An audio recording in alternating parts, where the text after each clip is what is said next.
Ladies and gentlemen, welcome to your Monday night live. I'm here with Eric and Ian. Hopefully, Drew will be joining us later. This is Inside Texas Football, powered by InsideTexas.com.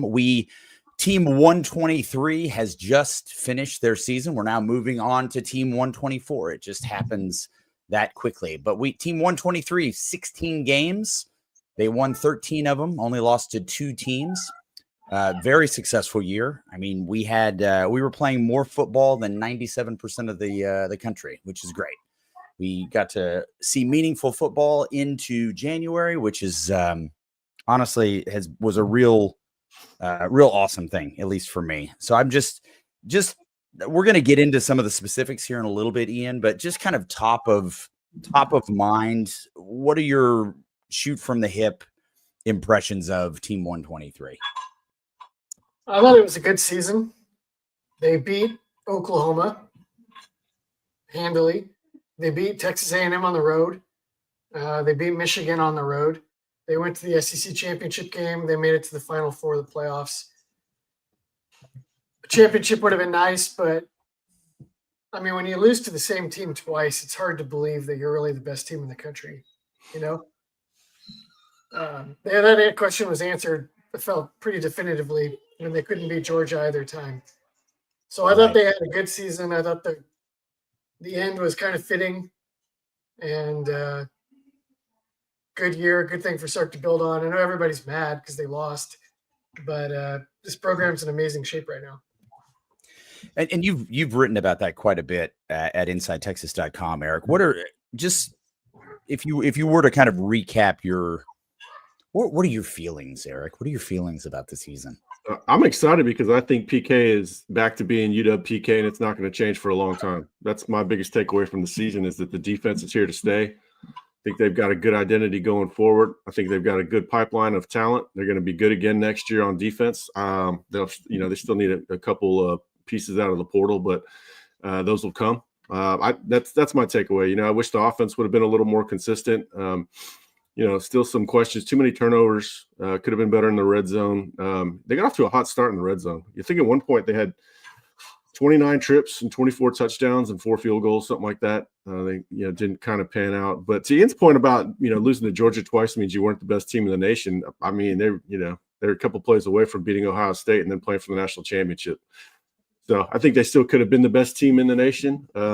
Georgia played Texas a lot differently than they played any other team, it seemed like, for whatever reason. That's going to be something very interesting to watch next year because it could be Texas and Georgia as the 2 favorite teams to win it all. And they play again, obviously, in Athens, and maybe they play again wherever the Big 12 or the Big 12 SEC championship game is. But my main takeaway is that the defense is here, and it's going to be here for a long time. And this is directly after the season is when, we like to play the hypothetical game. We like to say, well, if this happened or how do we compare to other things? And we're absolutely going to do that as we progress tonight because it's frankly, it's not entirely meaningless because that's what we do. It's part of the nature of talking about these sports. So, but with this, looking forward here, I think it's important that we kind of talk about the transitional and the transactional side of where college football is. We've got players that are leaving the program either through graduation or declaring for the draft. We got some players that are still a little bit on the fence in that regard, and maybe the team needs to exert some level of influence. Let's put it that way, that to get those players to stay. But you mentioned a little bit earlier this week, Eric, and I can't remember whether it was today or yesterday, but there's 2 players in particular, and I'm thinking of certainly Moore as one of those that they're putting forward a bit of an effort in terms of retention. Well, really 4 guys: Trey Moore, Matthew Golden, who declared, obviously, and that's the right call for Matthew. Once he had that breakout first half against Kentucky, I figured this thing's off and rolling. A lot of people thought he was just as good as Bond when they got the 2. So that was a good call for him. And then the other 3 are Cameron Williams. They're still trying hard to keep him, Trey Moore, and, of course, Michael Taff. You saw Kelvin Banks leave. That was obviously going to happen. Jaden Blue, that didn't really come as a surprise either. But those are the 4 I was watching, and we're gonna keep watching. They've got 2 days to figure it out. Cam Williams is definitely considering Texas at this point. Um, Answering that question right now, Mr. Crunch. It's not set in stone. The tape isn't where he wants to be. The NFL fell in love with the size and the traits, but the tape is not great yet. So I think he could benefit from come back and maybe be a top 10 pick. Trey Moore is definitely weighing his options. Texas is giving a hard sell on that. You're going to play a lot, not just rotating with Simmons, but be on the field a lot of times with Simmons at the same time, and that will help boost your numbers because he's going to receive a lot of attention. And then Michael Taft, we're all waiting to see. Everybody assumes Taft is going to be back. There's just some weird vibes I'm picking up with some of the Twitter stuff, which you don't want to put a lot of stock in. But also the kid is just wired for challenges. And you see him having a chip on his shoulder and wanting to go prove everybody wrong in the NFL. So I'm actually waiting to see what he says. But if they could get those three guys back, man, that'd be a big boost going into next season. There will still be holes to fill in the portal, but this is where we're at. We know they're going to be aggressive with NIL. They see what Ohio State did. Ohio State won this, they haven't won the national championship yet. They still have to play a good game on Monday, but Ohio State got to this point, through what they did last December and January. And I think Texas got to this point through what they did last December and January too.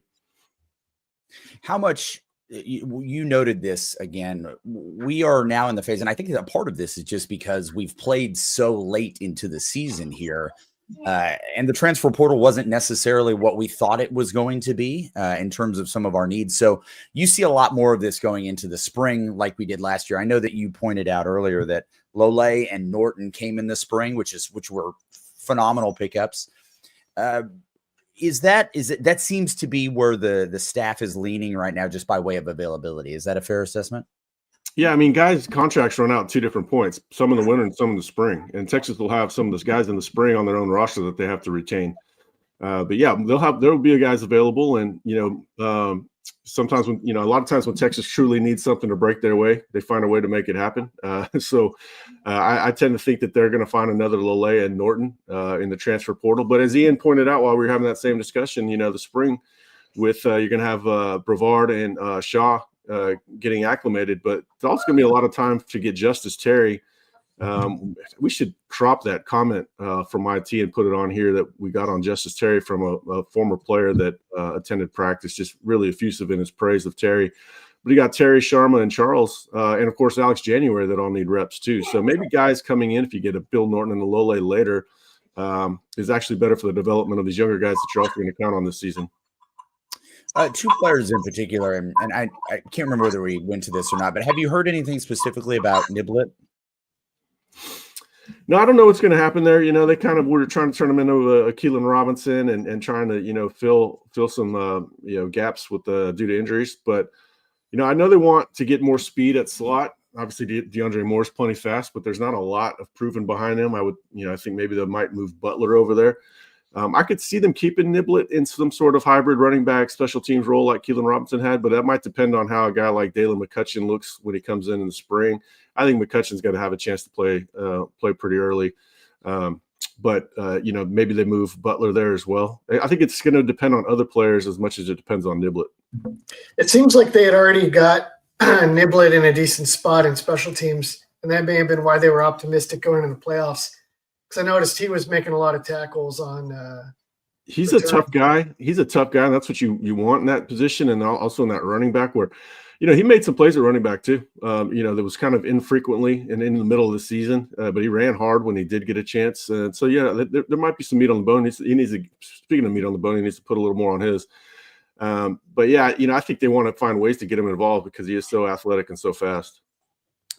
There's a couple of great questions coming up in here. There are 2 articles particularly that were on the board at InsideTexas.com that I really want to discuss because they were a bit of a firebrand today. But before we do that, I want to hear from one of our sponsors today, Luxe. This video is brought to you by Luxe Kitchen and Bath.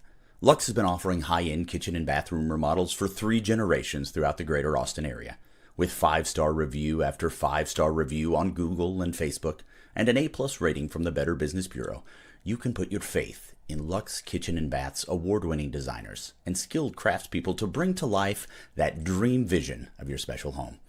But that's not all. Luxe's all-star team provides full remodels, large additions, and even commercial build-outs as well. So call Luxe Kitchen and Bath at 358-LUXE today. Or visit luxekitchenbath.com to discover where quality meets luxury and begin the process of transforming your home. Get a free quote today by calling 833-358-LUXE. That's LUXE. Or by visiting luxekitchenbath.com. Link in the description. Hello. Hi, Drew. Welcome. What's up? Welcome, everybody. Drew Kelson is here. This is a major You development. should have X'd out, and Drew should have just started hosting it seamlessly.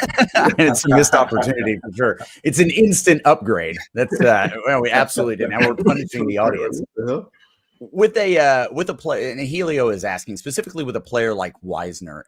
Do you think it's an issue of weight? What he's asking here is how much weight do you think Wisner needs to add for RB1 reps? I mean, he got RB1 reps this year. I'm answering this question a lot lately because I think Choice said he wants him to get him up to 210. I don't know that he can carry 210 pounds comfortably. He doesn't seem to be all that big of a frame. I think 200 pounds is good for him. I don't know that he's going to get to 210 pounds. He runs hard for being 200. He's a very tough kid. What did Sark call him? He said he's made out of Brillo pads. I don't know that he can get up to 205 or maybe 205 for sure, but 210, I don't see how he's going to do that, at least in one off season. That's a lot of calories and a lot of weight room time to consume while also still running and burning calories. He doesn't have like Earl Campbell thighs. No. So he's not like a that body type. Yeah, exactly. This is a question I'd like to hear Drew's opinion on. This is from our friend, Mr. Woodyard. He says, now that we no longer have any of the previous staff's players, is it fair to expect this team to completely transition to an inside zone running game? What are your thoughts on that, Drew? Completely? That's the word that's tripping me up as well. Yeah. Completely no. I think regardless of the players or the previous staff players or any players, they certainly want to be able to run inside zone effectively and consistently. And so regardless of the players, they definitely want to have that in the bag. But they absolutely need something in the bag that they can consistently do. And I think, ideally it would start with inside zone. So, we'll see how all of that unfolds. Eric has alluded to it a couple times today, at least on the board. We just got to be patient at this point, like trying to figure out whether it be the portal, whether it be recruiting, whether it be all the missing pieces and all these other things, or guys declaring. It's like, man, what does next year look like? Trying to project that at this point is it's impossible. So we got to just kind of lean into the pieces that we know are the great pieces. And then some of those pieces we hope we can run inside zone with. Ian, if for those, those are only experienced with Sark at the University of Texas and don't necessarily understand his tendencies or his preferences when it comes to an offense, what would you say like the three major tenets are of a Sarkisian offense? Post routes, designed shot plays for the quarterback, and then multiple run game to clean up whatever's left. I think he wants to be a physical run team, but he'll say that, but they are pass first and then run the ball when you drop back. So do you expect, given where we are moving forward, that he is going to, and this may be a good transition too, Eric, to talk about the USC offensive lineman Pregnan that's in the transfer portal. He's listed Texas as one of the finalists. What is it that Sark needs to do to get to that multiple running game? Because we just didn't have that this year. I'll start with you. They're frustrated. I thought you transitioned. No, yeah, I was. Go ahead. Okay. They're frustrated by the lack of ability to run the ball inside. It's hurt them not only in red zone but throughout the season. At times, sometimes they ran the ball really well. When they ran it, they really ran it. When they didn't run it, they really didn't. But that's the genesis of going after him is their frustration with lack of ability to run the ball up the middle. So I heard 50-50. I think that's between Texas and Oregon. but Oregon, NIL, Right. you just never know. But they'll still be looking for offensive linemen, and we'll see how it plays out. But they got some good pieces. I think Cole Hudson's going to be at center, better drive blocker than Jake Majors. So, there's still a whole lot of other attributes of the position that we don't know about because we haven't seen Cole there a whole lot, even though he's practiced it off and on since he's been on campus.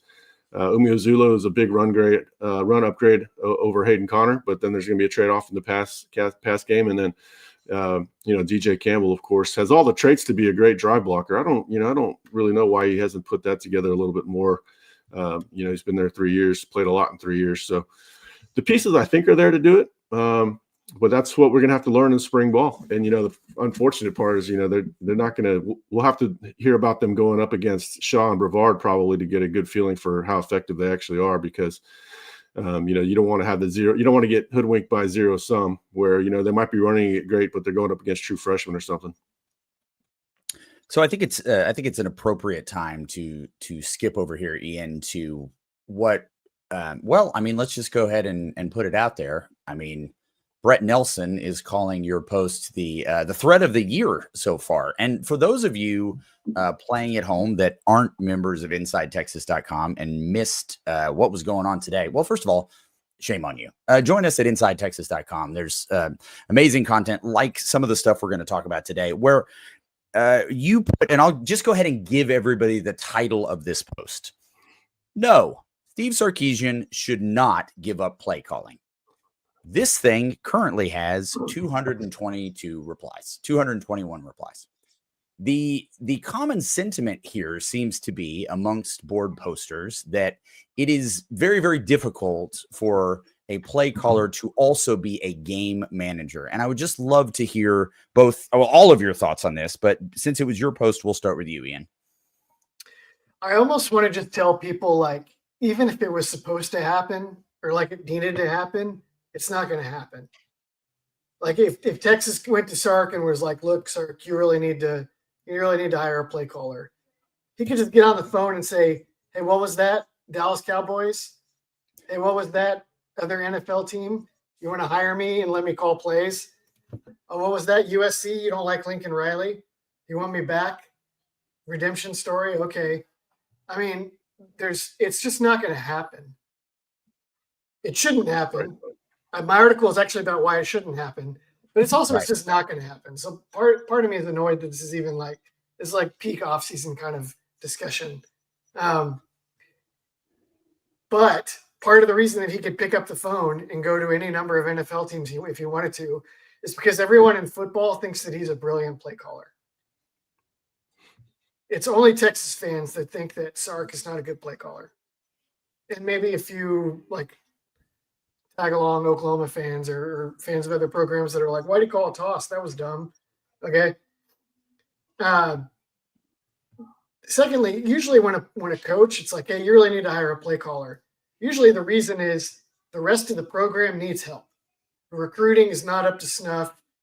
You need to get in the defensive room and figure out what the hell they're doing over there. It's not going well. You need to fix the special teams, whatever.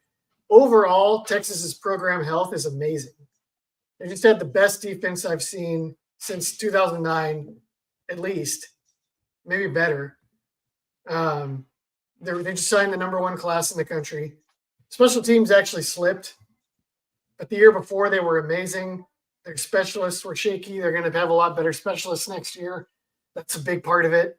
There's nothing program-wide that says, hey, Sark, you're too focused on play calling and all this other stuff is going to the wayside. The argument is literally, we think Sark should give up play calling because we don't think he's good enough at it while he's doing everything else. Okay? The rest of football disagrees. There are reasons for why Texas could be having some of the struggles they're having, like in the red zone, that are not Sark sucks at play calling. And those are probably worth exploring more than considering what he should do. Okay, and then finally, let's say Sark's like, you know what? I do want to hire a play caller, and I don't want to just bail for the NFL or somewhere else where I can do whatever I want. Who's he going to hire? Is he going to swap out his entire offense to get a hotshot coordinator? Or is he going to hire a coordinator that wants to come and run Steve Sarkisian's offense for him? And if he does that, is the guy who's going to do that has any talent? If you have any real talent as a play caller, why would you want to go call Sark's, Sark hands you the sheet and tells you what to do? Why would you do that if you're a talented play caller? Should I go on? Because feels like that's a pretty solid case. I mean, yeah, I think you've done a good job. I mean, it seems like you're getting a lot of ad hominem just retorts here, so I think that's fine. We're getting a little bit of a slippery slope here. Is there anything that you disagree with there, Drew, outside of Ian's V-necks? Ian, I've gone crew for the last few years, so V-necks, I really, if I wear it as an undershirt, I go V-necks because I want the crew showing when I'm wearing, a button-down shirt. But hey, well, he's got that defined upper pec region, Drew. So I think you just need to maybe do some incline a little bit more. That might be an option for you.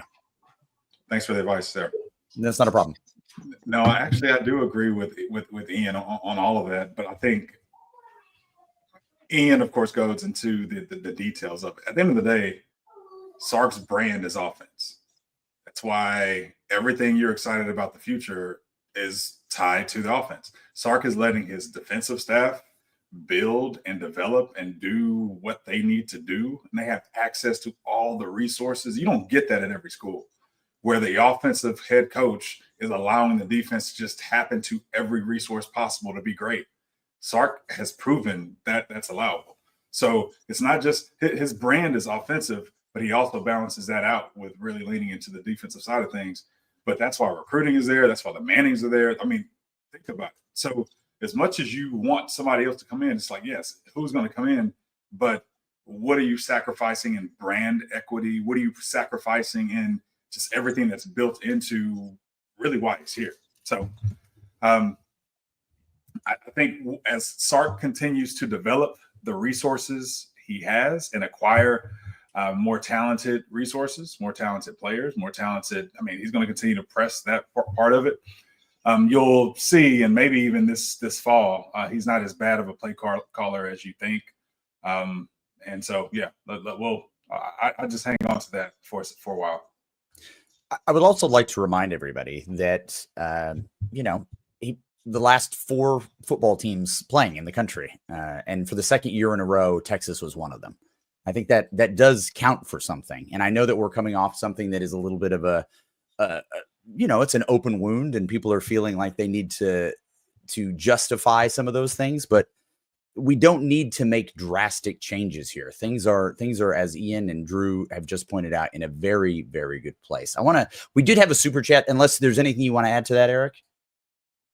No, I mean, it's this whole conversation just stems from the recency of it. Yep. A lot of the same people will be convincing themselves he's the best play caller in the country, just through watching the spring ball and watching Arch throw a couple bombs to a couple receivers. I mean, they'll be right back to it. It's just recency, frustration.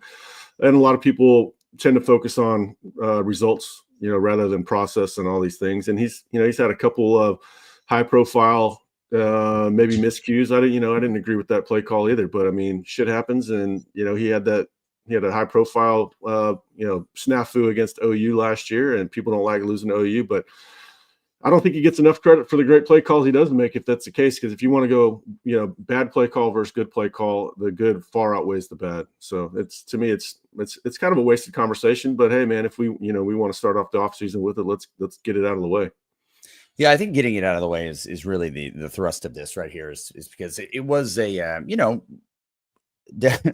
Ian put his line in the water. He definitely got some bites. So this is from Freelance Society. Thank you so much for the super chat. Update on Derek Williams.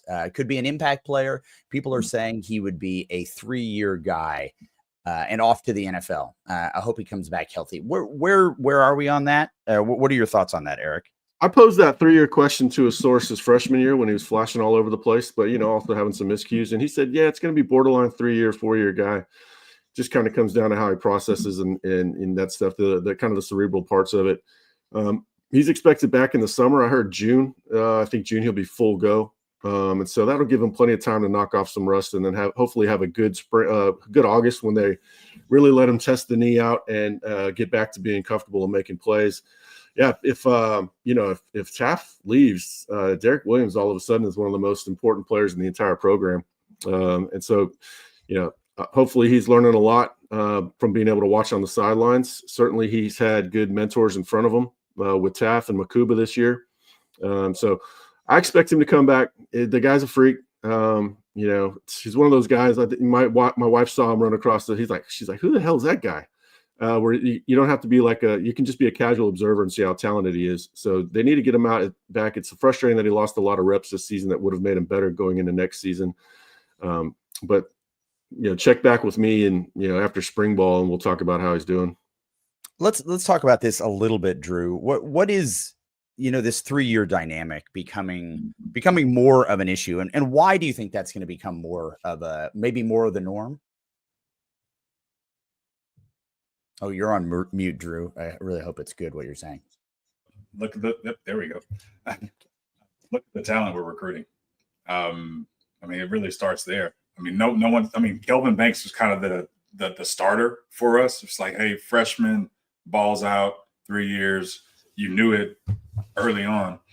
But how many can you declare now? Whether it be Colin Simmons, Malik Muhammad, now you're talking Derek Williams. Like, there's going to be more and more guys as we recruit talent, who are going to be 3-year guys. Who's to say Lance Jackson can't be that guy? Or Justice Terry. When you look at this class that's coming in, and you look at the guys who really are starting to come into the program, that's another part of the management of just this roster that I think we're moving into. So you add that dynamic with the portal and everything else. As Sark likes to say, these are champagne problems. These are problems you like to have. It's still something to take into account as you're rolling through this roster. The good thing about 3-year players is they help you get more 3-year players. They had last year was Worthy, Byron Murphy, Adonai Mitchell. Was there a fourth one? Drawing a blank, man. They had 11, so it's hard to keep track of all of them. They had their fair share of 3-year players last year. Brooks was a 3rd-year guy, right? Jonathan Brooks. I think so. Yeah, Brooks was. Byron Murphy. He still went first over running back or second running back. And you're going to have more 3-year guys this year, and it's just going to help you get more 3-year guys. But you also still want those 5th-year guys developing late. Vernon Broad and Alfred Collins, you want that nice mix. It's kind of like basketball where you want your one-and-dones, and then you also want your savvy veterans that still have the NFL traits and experience and know-how. Their development, just Vernon Broughton and Alfred Collins, their development saved this program. Like, if you really think about them staying in this program, they could have easily portaled out. They could have easily just fell off and just said, hey, you know what? This is who I am. Those guys continue to press and become what's next. Like, they really stepped right up this year. And you think about this defense being the best we've seen in years, they were right in the thick of it from a leadership perspective, from a development perspective. You think about Jahdae Barron, you think about the culture of the guys we've had who've stuck around. The development of some of these players who've been here for 5 years, man, is really set the tone for everything else. That cannot be understated. Proud of those guys. I've got a free article over on Inside Texas that talks about Alfred and Vernon, the end of the assembly line that Sark inherited from Tom Herman. Believe it or not, Tom Herman did do a couple of some good things. I had to remind myself as well. But in that article, you can see the maturation of those guys just within their grades throughout the year through PFF. I thought the light really started to come on for Vernon last year. He started to play the run better. Still not great. But one thing that stuck out about Vernon is his motor. And I think the guy had 30 pressures this year. That's a ton for a defensive tackle. He just got better as a run block or run stuffer throughout his time too. Those guys both got better, and they delivered when Texas needed them most.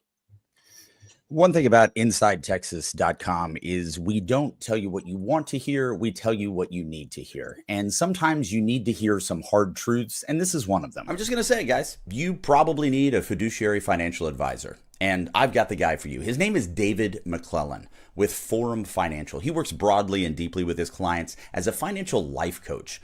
And he should know something about coaching because he won several national championships as a swimmer for the University of Texas. He specializes in financial planning and has contributed numerous articles to Kipling on the topic of retirement tax bombs.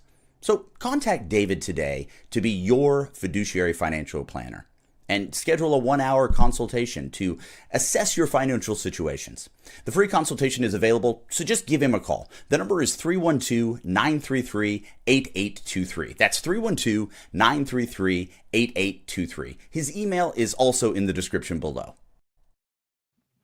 Eric, we've got a super chat here I want to give you from AR. He says, with Blue declaring for the draft, does Texas have the next change of pace running back on the roster? Or will we have to go to the portal? And thank you all for your hard work this season. Y'all made me smarter. Thank you so much, AR. We really appreciate you being here, and we appreciate the super chat.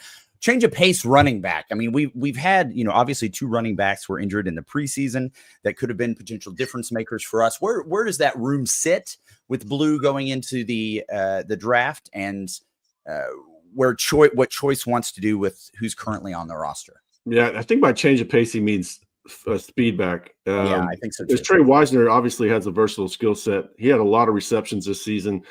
Good in the screen game. We got better with blitz pickup, guy that you really want out there on third down. So I think Trey Wisner, I don't know if that fits exactly what AR is asking for from a speed point, because, nobody really compares to Jaden Blue. He's in that tier below Chris Johnson and Jamal Charles, really. It's I say he's Raheem Mostert is who he reminds me of. Yeah. But the lane has to be there for Jaden. It has to be there. If it's not there, the play doesn't really go anywhere. If it is there, then it goes a long ways. It tends to. He had drops earlier in the season, got better, got more reliable, made a spectacular catch, end zone. What was that? Georgia? I forget. But I think Trey Wisner is the guy that you want on third downs, and maybe even maybe even more of a volume back as well. But I think that depends on whatever, CJ Baxter coming back, whether they add somebody from the portal, Jarrett Gibson's maturation. But ideally for this program, Trey Wisner goes back to being special teams demon / third down back, catches the ball out of the backfield, does a lot of the smaller things right. I got a question here specifically about D-line development. And I want to bring this up because we were talking about, you brought this up specifically, Drew, with obviously Broughton and Collins coming back and what that meant for the program. Well, they had a new coach this year, and that was Baker after Bo Davis left. And the question that's being asked here is, do you think Collins is where he is if Bo Davis had stayed? Now, obviously this is wild speculation, but you know what? Let's just go ahead and stir that pot. It's not going to do it itself. I mean, Collins started to come on last year regardless. I think the beyond the coaching, there's a certain off-season development element from a physical standpoint. There's an element that's a psychological element that goes into it. There's an element where when you decide to come back, that means he wanted more. That means he came back with a purpose. And I just think that was the element that he was already dialed into. Do I think he would have been the same player with Bo Davis? I think he would have been productive just as well. But I do think there are probably some other skill sets, some other things, some things that were tweaked, some things that were cleaned up, some things that were just processed and received in a different way for the first time that likely could have accelerated really where his development came from. So I just think it was a perfect storm for him and frankly, a perfect storm for Texas, for both of those guys to come back and just be grown men, just in the middle of that defense, both on the field and off the field. Yeah, it said a lot when he came back because we knew how bad he wanted to go. And he wasn't going to come back to be a 5th-round draft pick, because if that was the case, he would have just left last year. He wanted to leave, no doubt about it. And when he came back, I got a lot more confident about it. He was highly incentivized to put in his best work this year. It's kind of just, he's forced to step up. It's, a lot of times that happens when it's your time and you have to. It's either that or you fail. The lights were on him and Vernon with the departures of Tavondre and Byron, just like the lights were on Tavondre and Byron with the departures of Keandre Coburn and Moro Ojimo. So sometimes it's good when the guys leave. It forces you to get better. But I think it also helps having, different coaching. If the coaches are good, David Benda probably got better. He probably learned everything he could from Jeff Choate, as great of a coach as Jeff Choate is. But then having Johnny Nansen come in and teaching some things is probably going to refine his skill set a little bit. I think Kenny Baker probably had some of that going on as well. Where do we see, this is maybe a little bit of a quick, do we see Gilbo changing positions at all? I mean, where do we see him slotting in that secondary? Sometimes we just speculate these things because it's really fun, and we have kind of keen insight on the thoughts on these guys behind the scenes. I had somebody in September if Gilbo could play corner, and I was told that person thought that corner would probably be his best position because you're allowed to play faster. You're not having to process the box. There's a lot going on at nickel. I asked about his speed, and the guy said, "Yeah, he's got enough speed to play corner. He's probably as fast as Jahdae Barron." So Gilbo could do that, and there's it gets interesting if Taft comes back and Derek Williams is healthy, and you can talk about putting Jelani McDonald at nickel. Man, then you're going to be better against the run and still have really good coverage. You're a little bit thinner at safety if you do that, but you can develop more nickels and move McDonald back if you need to, or maybe Jonah Williams turns it on, or Jordan Johnson-Rebel. You don't know. It kind of depends on who all comes back. But we know Jalen Gilbo's got a good floor at nickel, but he could shore up losing Barron and surprise people by playing a good brand of corner. Sam, you asked a question about whether Steve Sarkisian needs an offensive coordinator. Do me a favor. When this thing's done, go ahead and rewind it. There's a really good discussion about that. I do have a question for you guys, though, and I want to go to you here, Ian. So Steve Sarkisian, his first year, he loses the Alamo Bowl. Second year, he loses the Sugar Bowl. This year, he wins the Peach Bowl, but loses the Cotton Bowl. What is his bowl record? Do we count those playoff bowl games as bowl games or playoff games? Well, I mean, Clemson and Texas isn't a regular season game, and it's not a conference championship game. So correct. I don't know what else you call it. Well, but again, they're labeling it Peach Bowl and Cotton Bowl. Did you guys see how confusing this is? All right. These are the real issues, people. Can you just dig in a little bit, Ian? I don't really care for the bowls. I know me and Drew have a difference of opinion here. Well, Drew gets a PlayStation out of it. You have just I used to care. The bowls used to matter, and now nobody wants to play them anymore. The only bowl that I care about anymore is the Pop-Tart Bowl. Oh, my God. All the other bowls have abdicated their responsibility to provide pageantry and entertainment to the game. They're just neutral sites that are just hanging on to the money spigot for dear life. And if they got cut off, I would not care or weep for any of them. The bowls are good for, I could tell my wife that it's a big game and we should go eat wings and have a couple beers. And she's like, oh, she's got to watch the game for his job. I really don't care about the bowl game all that much. Just want to go out and enjoy some wings. That's my stance on the bowls. But the playoffs, I'm actually excited about this game on Monday, and I thought, I'd be, kind of depressed or whatever, but I'm excited to see the matchup. I think it's going to be a pretty good defensive game, at least going into the second half. We'll see if Notre Dame does what Texas did and copies the Michigan game plan, because Texas did, and that worked out real good.